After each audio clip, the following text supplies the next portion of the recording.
Uh, awesome. Thanks, Gio. So I'm Andrew Delpreet, President IFMA Boston. As I mentioned, thank you for joining us today. We're here to talk everything Blizzard of 2026. Before we jump in, I want to mention that a lot of you guys are already volunteers, but if there's any new members here that want to help shape the content and programs that IFMA Boston offers, um, we ask you please join us for our upcoming. We have open mic night. That's on March 26th. Thank you, Rob, to help facilitate that. That's at the One Lincoln in downtown Boston. It's an annual event where it's our facility managers and building managers and annual partners pretty much discuss all things facility related and formulate topics that pretty much cover the upcoming fiscal year. So that registration is going to be coming out pretty shortly. And then again, a lot of people know this already, but the mission of IFMA Boston is to provide it's a full range of programming throughout the year. It's publications and training opportunities, webinars, networking, and special events for facility managers, just to help support the built environment in the Boston area. And for those that are members, just appreciate you choosing to spend the time with us today. Now, with that being said, I want to talk and just open it up about what do you guys do for building emergencies? Because I think there's an opportunity here to learn. So a lot of us are essential staff, and not to undermine, like I'm not even really talking about the physical removal and the shoveling of snow. Or if you're in the city of Boston, it's, hey, you got to get the sidewalks cleaned. And then after the storm, you're literally hauling feet of snow offsite to snow farms. Where I really want to kind of engage is what do you do for the critical staff? So are they coming in prior to the storm? Are you putting them in hotel rooms? Are they sleeping at the site? Um, or do you say, hey, we ride out the storm, and if the boilers trip and the air handlers trip, we'll figure it out when people come back. So it's really, again, this is open to FMs only, and I really just want to figure out best practices and pick each other's brains on what you may do at your site. And if there's any opportunities or lessons learned, we can individually take that back to our teams to make the policy better. And I think we should add that there'll be a whole range of topics. That's not the only thing we'll talk about, but anything that Mhm. you want to share that worked for you during this storm or didn't work for you, you know, and if it is hauling the snow away, that's fine as well. Mhm. Salt supply, whatever. This is just for you guys to share your experiences because this was recent and it wreaked havoc on a lot of people. That's what I'm looking forward to. I want to hear all the disaster stories. Of course you do, Matt. Well, And I'll tell you from my sites, Andrew. But by the way, this is Colby, president-elect for IFMA. For those of you who don't know me, um, I have several sites all with different clients, so every one of them's different. Some of them's property management, where the FMs literally don't have anything to do with it. It's just the cleaning company and or it's just different. But the one that I could speak of that's directly true facilities is my Dunkin's account. And what we do, Andrew, is um we kind of sit with leadership the day before, all of us, even my engineers. And we talk about, what do we want to do? Do you want to close? That's how it all starts. Are we closing? Are we not closing? Are we delayed opening? Whatever we're doing. And I'm lucky enough that I don't have to put my guys up in hotels because they all live within like 3 miles of the site. nice. But a lot of the time with Dungs, because they're fantastic, they just cancel work, which is absolutely awesome. So we leave the guys at home, but with all their laptops so they can tie into all of our systems because we're very virtual in that sense, um, Mhm. which took years with my favorite friends in IT to get implemented. Because as you guys know, FM's our number one battle, our most I'd say my most hated is with IT. It's always IT. And so anyway, so they sit around, they kind of stay up like as if they are running the building. They're monitoring the building, they're constant. If something goes down or if a generator kicks on, power, because we lose a lot of power in the Blue Hills, Mhm. we give it a half hour and security monitors for us because sometimes it's a blip, no sense of coming in. But if it's on for a half hour, we respond immediately no matter what. And Got then it. once we're on site, we'll typically stay on site until the end of the event. In this particular scenario, nothing bad happened, which, knock on wood, that was fantastic, especially with all the wind. But we guys, our protocol is the guys come in the very next day at 6 a.m. and they go through all the systems first, make sure everything is good, and then they start their finesse, is what we call it, the finesse snow removal, because we don't let the the snow removal vendors go around to all of our condenser units and refrigeration units outside, because they're going to just, they're going to hit it with a shovel and they're going to pop a line, and then we're going to lose all our walk-ins. Yep. Or put holes in the roof. Yeah, exactly. But then we send them up to the roof. And if you guys have ever seen Dunks, it's really a long building. And they shovel pathways to each of the units, clear the gas lines, even though we have like markers everywhere that come up above the snow. We just safety stuff. We keep them, they stay obviously we keep them within 30 feet of the edges. So we just do cheeky paths. But the shovels that what we do is we buy shovels and then we grind them down. Take the metal out of them, and we grind all the points down on the shovels, so there's no sharp. So we use those just as sharps. Interesting. Like a dull shovel. If I had my choice, I'd be putting snow blowers up there all day long. But probably not the best facilities move, right? No, you can. You can. The ones with the rubber blades. Yeah, the plastic or rubber. Yeah. So would they work in this deep of snow, though, man? Mike, would it work? You have to hit it obviously early, and you might have to stay on top of it. If you let it build up and you let it wait for 24 hours, it does get hard. This snow was extremely hard because it was so small. But typical storms, we've used a battery operated with a rubber blade snowblower to create paths. We actually just bought another one this year.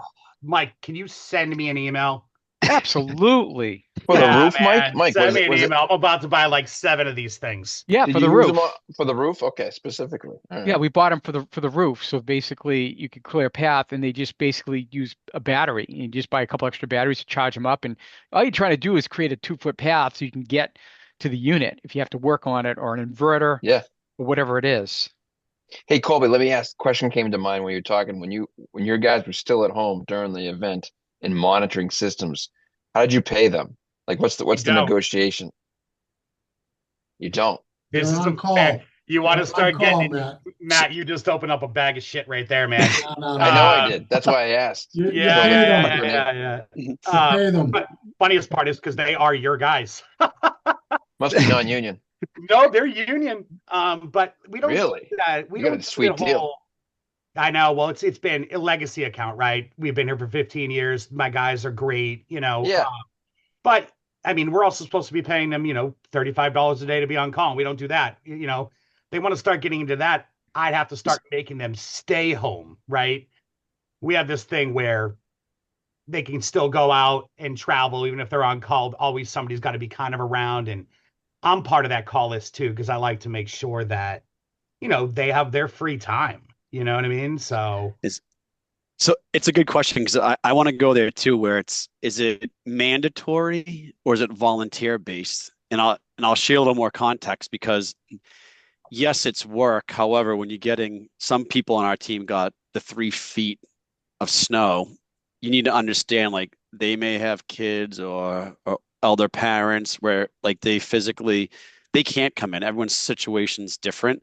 So do you guys do volunteer or mandatory? I guess it would be one question, not a curiosity. And then the second part of that is, if an individual, techs for the most part don't have the ability to work from home, they do have their laptops, but if someone clears their driveway, but the plow, and this happened to 2 people, has not come down their street yet and they physically can't get to work, do you pay them, or do you force them to take a flexible time off? Because I want to just Phil, let me just interject here. I just want to make sure that everyone knows we are recording this session. So if there's anything that it will go on the IFMA Boston YouTube site. So it would be out there. If anybody wants to keep anything proprietary or that they don't want to share, please keep that in mind. All right, that's fair. Two quick thoughts, Andrew. So the governor declared state of emergency, right? So that there's the first flag that says, all right, this is bigger than a bread box. This is a good sized storm, right? Yes. As far as at least from a Staples standpoint, the safety of our associates was paramount. So that includes my facilities team as well. So Yep. from our perspective, it was we got prepared as best we could ahead of the storm hitting because we had some really good lead time on how much snow and all of that. So folks that were hourly were on call, if you will. Yep. And because we weren't going to not pay the salaried people. You know what I'm saying? It's a natural disaster. So Yep. if I was to go to HR, they would say, oh no, policy says, but we just said, you know what? Everybody was on call. If something came up on site, our team would have been asked when it was safe and they could get out, hey, can you get to the building and make sure things are copacetic? But I think the preparation side of it was key. So are the generators full? Is there paths into them in case we need to get to them? So that type of activity. And then, we just sat it out and waited. And to your point of some people got 30, some people got 40 inches of snow. Right. And 2 days later, they couldn't get down their street. So I think, I get the rules. You got to show up to get paid and all of that. But I think in these types of situations, at least from our perspective, we kind of said, you know what, we don't have 150 hourly employees, but the few that are here on site, we kind of just paid them.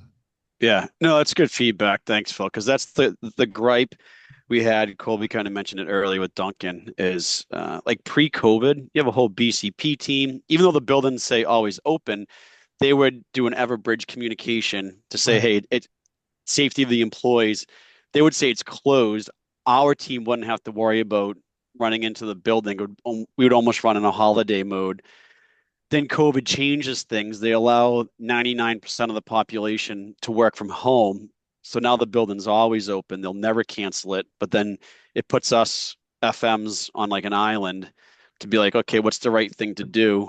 Because they're not. So like part of this selfishly is like, I want to see what others are doing because I'm going to revisit our policy that yes, there's a policy that exists, but then there's the facility policy because these people, or I should say my team, some of these guys are risking. I want them to stay home to not risk it, but they're like, well, if I stay home, I can't work from home like all the other people that say they're working from home, but then they're really not.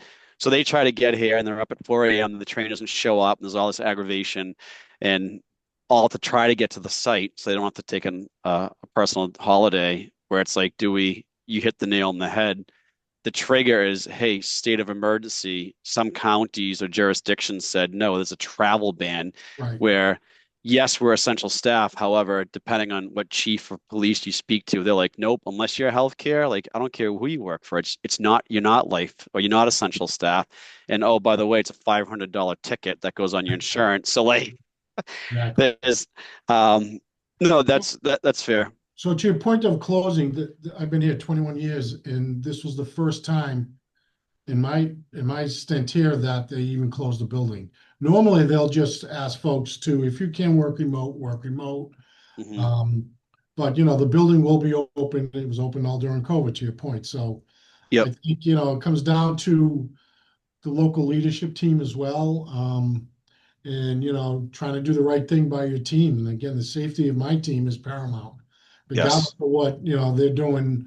Everybody that couldn't get here, that didn't have a remote capability or salaried, I said, we took the stand of let's just pay them because it's not like it happens every Tuesday, right? So true, you're 100% correct. It's kind of one of those one-off storms and brush off the policy when it comes into place. Because again, we're fortunate we have some individuals on the team that do have the flexibility and. You can't get much better. It's literally across the street. There's a hotel. And I said, hey, for food, just put it on, like do the room service, put it on the tab. Stay out of the mini bar, right? You don't want to. Yeah, stay out of the mini bar. Yeah.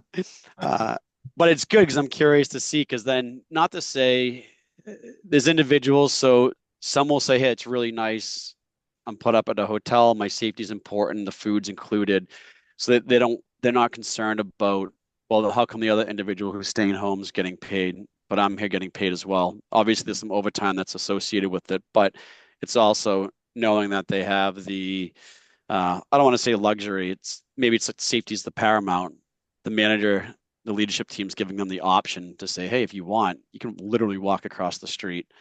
I think that works well, Andrew, if you're in the Yep. city. I think it's in my past role where I was managing a suburban campus. It's more challenging because we were at the top of a large hill and the nearest hotels were at the bottom of the hill. And if my Yep. team wasn't on site at the beginning of the storm, they weren't getting up that hill. Even the snowplow teams used to put their equipment at the top of the hill. So I think we used to actually have people stay in the building. We had 2 rollaway beds. Yep. And that way they could actually stay in the building. But it took some, as far as food went, they weren't going to be able to go out and get food when you were in the suburbs because everything was closed. And True. so we would actually have the cafeteria team prepare food for them, like make up sandwiches or show them. Because the other thing is that, when you're in a commercial kitchen, it's I don't know, a 5-gallon drum of ketchup or something, right? It's not Yeah. necessarily, hey, let me get one burger, and they're not going to start up the stove. And so sometimes our cafeteria team, if we knew we were going to be closed, they'd throw together some soup using whatever they would have normally gone bad, right? What fresh vegetables are going to go bad? What do you have that's cooked from Friday that you can throw into a soup, and then the facilities team can heat it up on their own in a microwave on while they were there over the weekend or on Monday or something. So it was a coordinated effort for our team between the cafeteria team. Also, we had 24-hour security, so security was going to be stuck in the building as well. And then we had the on-site facilities because my team handled all of the sidewalk shoveling. While we had a team, a vendor that did all of our parking lots, but they had to do the roof interior, inside facilities did the roof. They did all those clearance to the pathways. They handled power outages.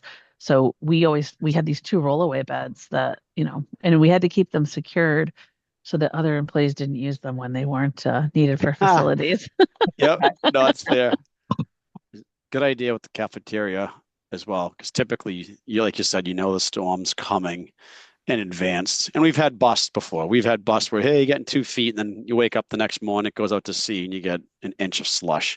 But I think, like you said, it's all in the preparation of, are the generators fueled? Could they make sandwiches, soups of sandwiches, and then it's in the walk-in coolers, and it's kind of help yourself. That's good insight. Thanks, Gretchen. What else? Who does what the I'll chime in real quick. So Matt, the Broad Institute, million square feet of life science space, science keeps going. We don't shut down. The Broad they did not want the scientists coming in for that particular storm, for the blizzard we had. But the buildings were otherwise open. So we have security, we had facilities, we had our FOC. So the storm we had back in, what was it, January, the beginning of February, we got the foot or first so. 2 foot. Yeah, the first 2-footer. There, I want to say we had hotel rooms for 3 or 4 people because we also have high pressure boilers, so we have to maintain 24/7 coverage for the boilers. For this storm, we had 8 or 9 hotel rooms. Both in Burlington, where we have a building, and then here in Cambridge. And again, fortunate, we've got 2 hotels right across the street. So that's simple enough. But between both our facilities team and our controls vendor, we had maintained 24/7 coverage the entire time. Some folks obviously didn't come in. We did not. The folks that don't come in, they're not getting paid. It's like personal time off. Yep. Got it. All right. No, that's good. Thank you. We have to maintain the constant coverage. Yep. How's the for the most part, does the team do they understand, they expect, hey, coverage is required? Is it typically see the same people over and over again, or is it just kind of just where they are timing wise in life? It's a little bit of timing wise in life. Yeah. There's some people just, they don't have kids, or the kids are older, whatever the case may be. It's not the full crew that's able to come in, that's for sure. My team is in. We're all close enough that we were able to drive in. Nobody's on the South Shore, so we had 30 inches of snow for this one. But yeah, from a facilities perspective, it's a lot of hotel rooms. We get food the night. We had food delivered the night before, so there was food available for folks. We just have to kind of keep things running. Yes. No, excellent. No, it's good because we're all in the same boat. I hate to say misery loves company, but like you you try to do the best thing, what's right for the team. Although I do feel like, again, we're doing the best we can because everyone's probably focused on them as an individual, but most of us are looking for like the greater team. And there's a balance, and you know that you've probably been in it long enough. You can't win no matter what you do. Someone's going to be like, how come he was in? You know what I mean? And that's part of this is understanding. And when we're kind of all going through same situations. It's just, unfortunately, it's probably the nature of the beast and what we're dealing with. And I think from what I'm hearing, we're all trying to do similar things with the cards that we're being dealt. So, no, interesting. Yeah, I think just to shift gears a little bit, just in terms of like lessons learned, because we really haven't, we get snow all the time and what have you, but this one with the winds in particular, we had a lot of issues with our air handlers and the filters filling up with ice and snow, and so that really became like a three-person job just to keep those clear. We knew it would be an issue, but we didn't know to what extent it was going to be an issue, and it ended up being pretty significant in terms of a time. Like we didn't lose anything or anything, but it was just in terms of manpower being dedicated to that, and then also. We had to clean off the filters and put them back in, the change in the media. We didn't necessarily have spares on hand. So that's a lesson learned for us is to have, just because in our filter ordering cycle, we just didn't, we're always ordering filters, but we just didn't, we didn't happen to have what we needed on hand to simply swap out. So that's a lesson learned for us is making sure we've got an extra set of filters in advance of a storm for those air handlers that we know are going to be impacted. Got it. No, it's a good example. Go ahead, Matt. No, I was just gonna say, did they trip out at all? Did he have any animals go down? Because I've seen it where that snow gets packed on there and it trips out on static or lack thereof. No, yeah. So we kind of knew that this would be happening, so we were on top of it. No, all alarms came in on that, but no, we never lost anything. No. Matt, we had an issue with the drifting up against the makeup air units, and there you go. Some of the roof vents, right, where they come down through the roof deck into the stairwells for the smoke hatches, and it's warm, and then it warms up everything on top of it, and we had pretty significant, not significant, but we had leakages on the sixth floor, on each of the 6 floors in both those towers. So we had to go up quickly, shovel them off, and then it pretty much dripped for a day and a half as things started to kind of melt a little bit and whatnot. So some of those types of units was a surprise. Actually, with the winds, we really didn't have too much snow on the roof here. So a couple of 6-story towers, they just kind of blew off into the roadway pretty much. And, some of the areas surrounding the building, but. I'm laughing. Phil, you went exactly where I was going to say. Some of the return air is just from the wind-driven snow. You come in like it's random leaks, like in the mechanical space, and I'm like, where's this coming from? Then, like you said, you walk out to the roof, and it's melting, and it has to just finish melting. You try to do the best you can to mop it up and capture it. And then one other, I know Matt, you had a good. I mean, Rob had a good lesson learned. Ours. Sometimes going into some of these events, whether it be snow or wind, when they were forecasting like heavy wet snow and 75-mile-per-hour winds, I knew our overhead door, which is oversized and one of the biggest in the cities. I'm like, it'd be a miracle if that thing didn't have issues. And sure enough, it was like towards the end of the storm, it's like, hey, the overhead door is not working. And it sounds very minor. However, you have to think you're doing cleanup. So Monday was a wash, maybe Tuesday, some folks are working from home, but to try to get resources out there to look at that door so there's not a major impact when like the executive leadership team comes driving in. But because of the wind-driven snow and ice, it got caught like into the track. And it was a block of ice. Our team knows enough. Hey, there's indoor sensors, there's outdoor sensors. Let's make sure they're cleaned off. It could be fogged up, covered in snow. But again, lesson learned for us is if we experience that again, make sure we open up, check the tracks, and kind of melt some of that ice to allow the door to go up, open, and down. Is that on your loading dock, Andrew, or your garage, or where is that overhead door? This one, it's a separate overhead door. The loading dock is on the other side, but this is to the entrance to our parking garage. Okay, parking garage. It's just with the wind, it's so large. I was expecting security to be like, hey, it's bowing or it's making a weird noise. I anticipated that because some of those summer thunder and lightning storms, if you get not an upburst, but uh, you get some high winds, it's caused some issues, and you try to open it up, and it creates almost like a vacuum in the building and air pressurization issues in the tower.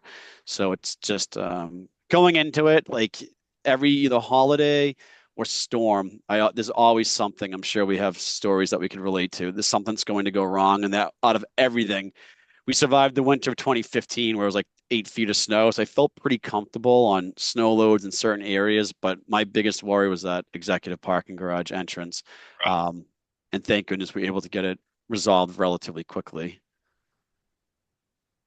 You guys have any trouble clearing snow on the Monday with snow vendors or anything like that, or salt issues or anything? For us, we're Just in good shape. snow falling off the buildings the day after. Oh, yes. Rob, yes. Sidewalks kept filling back right up, and so we had caution tape and caution signs, and neighbors complaining, and it's like, I mean, it was a battle the whole next, I guess, day and a half, really, but before it melted off all the buildings. So that, Rob, you make a good point. Our security was like, "Hey, there's snow and like ice falling off the building." So you 23 stories tall, and it's just like windowsills, and it starts to melt and it drops off.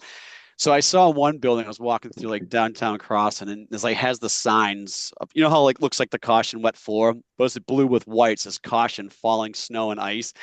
And I was laughing. I'm like, is it a good thing that we make people aware that there's falling snow or ice, or are you better off just like what can you really do? So I don't want to say I'm glad I said misery loves company earlier. Like I'm glad, like I thought I was the only one who had to deal with that. So again, Mm, you're not, yeah, unfortunately, you're not going to solve that problem. It's like little no, ledges. It's right. melting. It's going, yeah, You just have yeah, to be prepared for your snow crew to like keep going out, right? keep Because it's Yeah, not going. the snow. Yeah, storm's been over for 24 hours, and yeah, they're doing cleanup, but now they got to shovel those sidewalks again. right. Um, Yes. Yeah, it's I'll so do the that's roadways over because everything blew onto the yeah, roadways and started freezing again. So yeah. Hmm.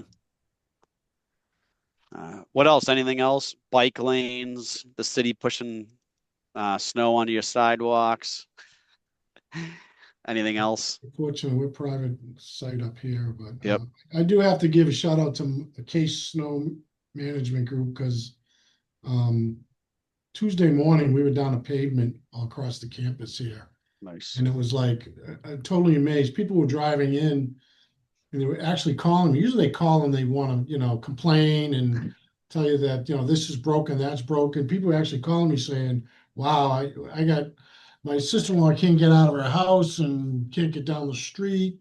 But everybody was, pretty pleased. They had places to park, a lot of snow piles, but they had places to park. And when they got off of Route 9 onto the, auxiliary roads here, that everything was pretty much safe and clear and whatnot. So Nice. um, Yeah, it's good. There's yeah, similar. It was nice. Our sidewalks on Tuesday morning were completely cleared. It was actually much cleaner than the actual streets in Boston. Boston was still in pretty tough shape, the streets yeah, and roads on Tuesday.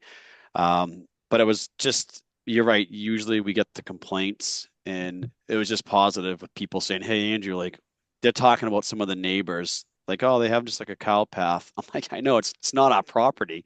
Like, well, how come our sidewalks look good and theirs don't? I'm like, I don't know what to do with that one. But you walk through the city, and again, people have different things, and it was really nice to hear like the positive feedback where, for the most part, like that's our janitorial services vendor who weathers those storms. They're on site prior to the storm, and they'll work all through it to maintain the ability to be open. But yeah, they do a good job, and I'm fortunate where it's New England winters. We've been through it enough where the snow and sidewalks, I'm actually really never concerned because the team does such a good job there. It's probably more of like how's the equipment, because any given day, wind, snow, ice, temperature, that's the stuff that if something trips out and you don't have the staff on site, and then they're coming in the next morning, but staff are on site the next morning, those are the pain points that worry me, is like the equipment. Anybody have any damages or anything that they could speak of or share? Pretty much just made it through without anything significant. I know it was a good sized storm, so. Not that I can share one, Phil. Not this particular storm, but I think it was 2003, 2004. It was a long holiday, 3-day weekend. I want to say it was President's Day. It snowed for like 3 days straight. Anyway, I was in Boston. I remember it was on Lincoln Street, one of the properties. Worst disaster of my career, I think. So the snow, obviously it was snowing out. It was cold out. It was the outside temperature, what it was. And we had I think a deli. It was a while ago. There was a deli kind of food, first floor retail, where a sprinkler head froze and broke. It was on a Monday holiday, so the building was empty. Nobody was on site. It broke. It flooded. That's one thing. That's on the first floor. But what happened was directly underneath the deli and the basement was a switchgear room. Oh. So I had a lot of water in the switchgear room, which forced, we tripped out the whole building. So, we had no power. We had no power. I'm trying to remember what actually triggered it. There was water in the switchgear on the bus bars. So the building, we had no electricity. So the heat went down. And so then you're in your commercial office building. It was like 10, 12-story building. You can see your breath. And I went in, middle of a snowstorm. I drove in. I think I was driving a Ford Explorer at the time. You could see your breath inside the building. So thankfully the building was empty, no occupants, being a holiday. But I didn't want the rest of the building to freeze up. So we made the decision to drain the building. Sprinkler lines, condenser lines, cooling tower lines, because we had no heat. And we're talking to the utility, we're getting our generator people coming to the building to respond. We're getting our electricians to come to the building and respond. We're talking to the utility so they can formally kill the power out in the nearest transformer. Oh. This was like South Station type area on Lincoln Street. But yeah, it was no heat. We drained the water purposely. And then obviously we had to, I think it was next day, I think the building was down for like 3 days. Bringing it back up, like I have to fix the sprinkler head. That's the easiest thing. But taking apart the switchgear, open it up, drying it out, make it safe. And the utility had to deem it safe. That was the worst thing I've ever had to deal with. It was like a 3-day ordeal. So there you go. There's my horror. Yeah. My horror. That's a fun one. Better you than me. Yeah. I was going to say, I wondered if any of the people that are on that are in maybe smaller facilities or more remote, lost power or didn't have heat or had other issues that maybe some of the people in downtown Boston or with bigger campuses might not have to deal with. Did you have any challenges that are unique to you? Like Dana, I know like your facilities probably aren't huge. They're residential. Did you have any issues anywhere, or, if anybody's at schools or other places, just different experiences? Well, I can talk. I've got a unique school here where we have a full school, but yet we have 2 residential housing units that hold up to 35 disabled students. So it's tough because they need access. Fire department needs access 24/7 to get to these students in case of an emergency and stuff. So it all comes down to partnering with vendors. We've got a great vendor down here in Walpole that has been a lifeline for many years for us, and he's never let us down. So he was prepared, had a crew here, but we also have students, post-storm that are coming from up an hour away. We were ready to go on Tuesday. Unfortunately, the state of Mass was not ready to go on Tuesday. Yeah. So on the pay front, yeah, they get paid to have the day off. Facilities gets overtime to come in. They still do get to enjoy that fact of the day off. We don't normally come in as a staff till the storm is over, and then we assess. And we use our different tools for communications, one call to reverse 911 our staffs, keep them abreast of what's going on, because we got staff that come all the way up from North Kingston, Rhode Island, Cranston. They got hammered. Yeah, they had like 41 inches, right? Yeah, some of those people. Yeah. I can tell you down in southern New England and southern Mass here, we got 32 and we felt it. So looking at a collaboration, and sadly, if you waited to this storm to plan, you were already behind. Knowing it was coming and getting those days notice, at least for us here, was key. Knowing we had 24/7 staff, we had nurses on staff, knowing full well nobody could go anywhere. Just think the impact too. We had 247 stores closed as that storm came all the way up through the coast. So each region was impacted. We're talking about Boston, but you start getting out to the mid-Atlantic states and, the South a little bit. And, I got a team in Columbia, South Carolina, and, he sent me some pictures of snow, but, the snow was that deep. So I took some pictures of in front of my house and sent it down to him and said, that ain't a snowstorm. This is a snowstorm. But the point is they were like in panic mode down there. They didn't, people just stayed home. They shut everything down. And fortunately, the next day it was back up and running, but it just impacted all the way up the coast. And as the storm moved north, you could see the stores and the different buildings starting to close up. So that's a good point, Phil. There's was it Sunday afternoon, whatever it was. I was on the call like the BCP team, and but the New England, like down to like Delaware, New Jersey, and New York. It was funny as it was kind of like working up, and we were on a call. I was sharing some pictures with my counterparts in the UK, and they thought it was like just nuts that we removed the snow from the city streets to allow the parking meters to be opened. And the one thing that has changed is for people that are in Boston is like the bike lanes. So they put them in front of our building. And that was a fight I wasn't going to argue because you can't fight City Hall. So the expression goes. But it sounds like Mayor Rue must have got the first 2-footer that we had. It sounds like she must have got a ton of backlash because they pushed all the snow up against the bike lanes. So when I was doing snow removal for the second 2-footer that we got, I came into work that Tuesday, and it wasn't my guys doing snow removal because I was doing it Wednesday night. There must have been like 6 18-wheelers kind of over the back bay south end. There's a bridge there, and there was these loaders. Like, who are these guys working for? But it must have been the city. They were clearing out all the bike lanes. And that actually, I say that helps us because I used to remove all that snow when it was metered parking. But now on that side of the building, it was the second 2-footer. The city removed all of that. They were pretty quick on it as well. So these people are riding their bikes and after a major blizzard hits the region. Oh, Phil, it's nuts. And then that's what I'm thinking. Who's doing that? Hey, you don't want to wait. I mean, in the wintertime, you put your bike in the cellar and that was it, right? Oh, it's electric too. It's these electric bikes. Oh, that's even better. Phil, you don't want to wade into the conversation. Let me just say anecdotally, not from a facility manager's perspective, I see some of the conversations on like next door and things like that, especially in Somerville. Somerville, Phil. Oh, yeah. They're like, why is the bike lane plowed? And I can't even get down my street, but the bike lane is plowed, or the walking path is plowed. And then there's just like so much animosity back and forth between the two groups. It's just crazy. So yes, there are walkers and bikers that are out there and cross-country skiers.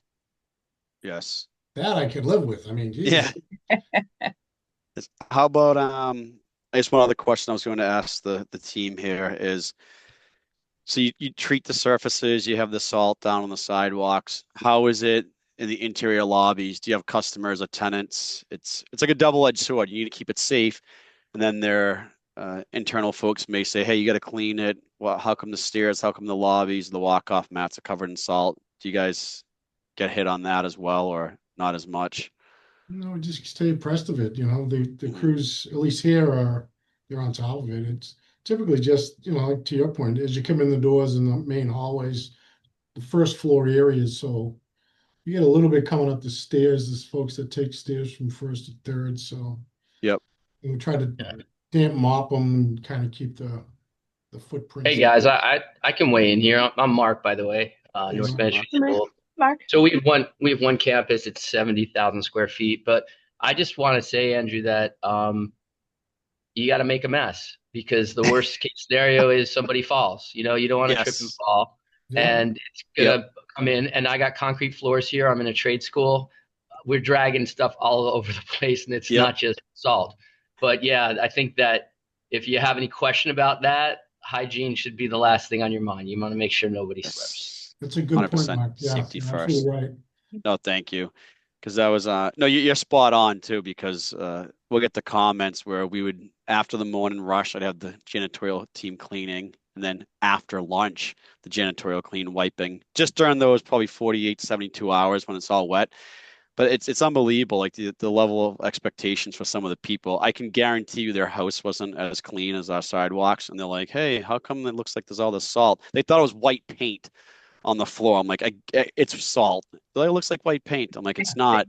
But it's just, I know it's tough because like half these guys. Let's not talk about OSHA, but I'm sure some of these guys spent more than 16 hours fighting the storm. They're tired, they're exhausted, they haven't slept, and they're like, "Hey, can you clean the floor?" So but you're right. That's, I guess, kind of our jobs to level set with the expectations to customers or employees in this scenario to say, let's we're having some trouble getting salt now. But that's not unexpected. So we're told buy a pallet or wait. So last year we had tons of salt left over. So it's just a question of like, do you have a place to store it? Do you store it, or do you take the risk? If anybody has any risk analysis on that, let me know. As a good friend of mine used to say, it's better to have it and not need it than to need it and not have it. So if you got it, sock it away, put it somewhere, find a space, because eventually you're going to need it. And because you're right, when everybody, like we ordered 4 pallets ahead of the storm.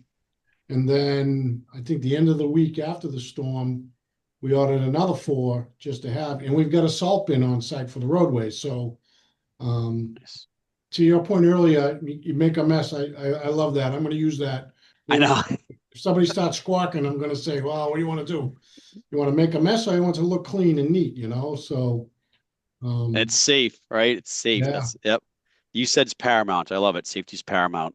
I feel like the salt is an all winter situation. I feel like every time I walk out to the lobby, like, why is there a white path like going to the elevator lobby? And it's just New England, so it's fine. Yep. But yeah, Mark, I'll say if you buy the pallet of salt, you'll guarantee we do not get any more snow for the rest of the winter. So please buy it. Yeah. Well, we already have a hoarding problem at my school because people keep everything. So it's always a challenge to say that's not for you. But like an empty space somebody will fill any empty space you make here. So it might as well be salt. We also, just to mention it, we actually have we don't have a proper loading dock, and we have what's called a scissor lift with that has lines, lines underneath, and I have our students who salt, and every year we get new students, and I have to tell them, look, you can put salt on the sidewalk, but don't let it get into the hoses because it's just going to corrode it. And so we're having spalling on our concrete, and we're having and I have to constantly worry about the maintenance of that scissor lift and the hydraulics underneath because of the salt. So it's tough. It's a tough balance. It's a good point. Is there any kind of and again, not a facility manager here, so I'm sorry for joining the conversation, but like there's pet safe salt. I don't know is there anything else that you could use in that area that's as effective and less corrosive potentially, or not really? I have a dog. I have something to say about this because I have a dog, Asha, and Asha, I've tried to put those little booties on her feet, and it doesn't work. So I say I had the dog at work because I needed to bring her in, and I was carrying her in the north end. Like when we got to the salt, I just picked her up, and that was her walk, was me carrying her around the city. So I don't know. Is that where you are, the north end? It was the North Bennett. Yeah. I'm like, why does that sound so familiar? Is that the one on the north end? Yes. Yeah, so the Greenway, we're right on the Greenway, and the Greenway won't use salt, like toxic, they won't use real salt because of the plants. Yep. So if you have an animal in downtown Boston, take them to the Greenway because they don't salt. They deal with it a different way. But every place else was just rock salt. I mean, even if you use some sort of pet safe salt, which I don't know if that exists, but if you use something that's more natural or less toxic to the environment, that doesn't mean your neighbors are going to, nor does that mean the city's going to. So it all mixes together, and it's probably not. The other thing too is, Gio, is it as effective as It the isn't, salt? I mean, yeah, for my residential need, it is fine. They do make pet safe yeah. salt, Mark. They sell it at like Costco and like at the front of a grocery store.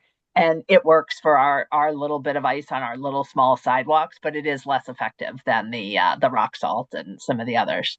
So I yeah. mean, to justify the cost I'll look differences, into if it. you have one slip and fall and it goes to court, it's like, Mhm. forget about it. Now Yeah, I it's was only a thinking of whole it nother set of costs. So for his scissor lift area, but yeah, it sounds like it would just open up a can of worms. yeah. Excellent. Yeah. All right. Yeah. What else? Anything additional? Anything else anyone has to add or comment on? But in Natick, we with the snow blowing around on the roof, we had a couple of our buildings with our fresh air intake for the elevator shaft that didn't have a gooseneck, that just basically had a, you know, fresh air intake that went up, that had louvers on the side, that the snow went in and the water got in on top of the elevators and kind of, screwed up some of the components. So I've got 3 elevators down. Oh Oh, gosh, that's You. like pricey too, because Oh, they'll yeah. replace everything that thinks that may be impacted. Yeah, so we kind of identify what the issues are, but now we got to go back in obviously this year and say, well, we don't have goosenecks. We're going to have to replace those with, in a situation like lesson learned, the ones that didn't fail were the ones that didn't, that had goosenecks. That is so interesting.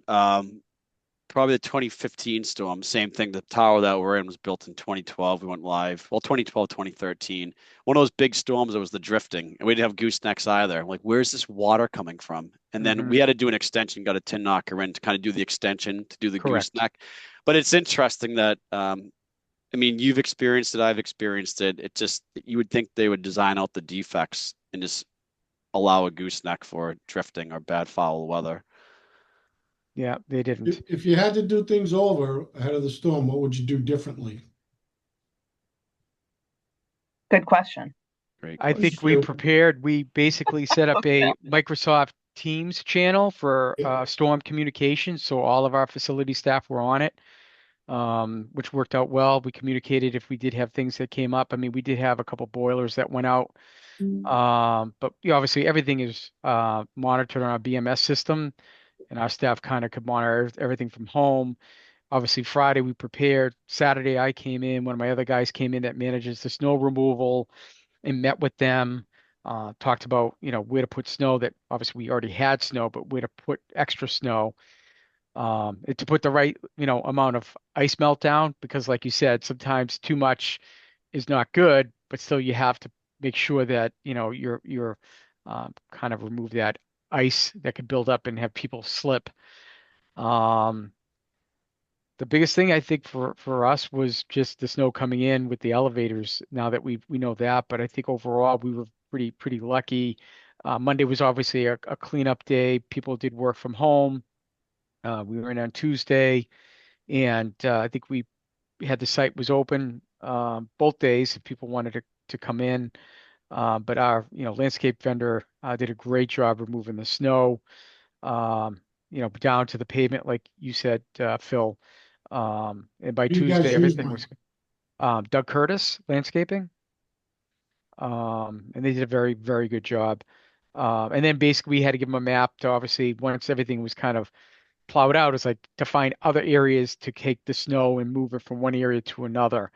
Um, and then we also, we had some inverters down on our solar. We had one rooftop that we had some issues with, that, we got our roofing contractor out to actually go on the roof to create some paths for us to get to the rooftop units, a couple of the inverters to get to the fresh air intakes for the elevators. So, and I did that in the past when we had those blizzards in 2015, that we had our roofing contractor come out to remove snow off the roof because of the loads, where the ceiling tiles were popping out, and the roof in the ACT tiles were popping out, and the sprinkler lines were starting to drop below the grid to take the pressure off the roof. And then we worked with our site contractor and had bobcats to actually move the snow that was coming down these chutes. We did, all the buildings out here in Natick. So I was glad it wasn't as bad as 2015. So Yeah. What about snow? Did anybody have to truck any snow off their sites per se? no. Yeah. We do. Yeah. So Is it expensive? uh this winter, yes. So I'll do if it's like January, I'll look at the forecast. It all depends on how Yeah. high the snow mounds are Yeah. by the metered parking. If I see warm weather in the forecast or rain, I'll buy myself some time. I'll bite the bullet for like say a couple days or a week. But like that first, if you guys remember the first 2 footer that we had, the Yep. temperatures were frigid and it was more snow. So we got 1.2 million square feet and a bunch of blocks. I mean, that bill was almost 48,000.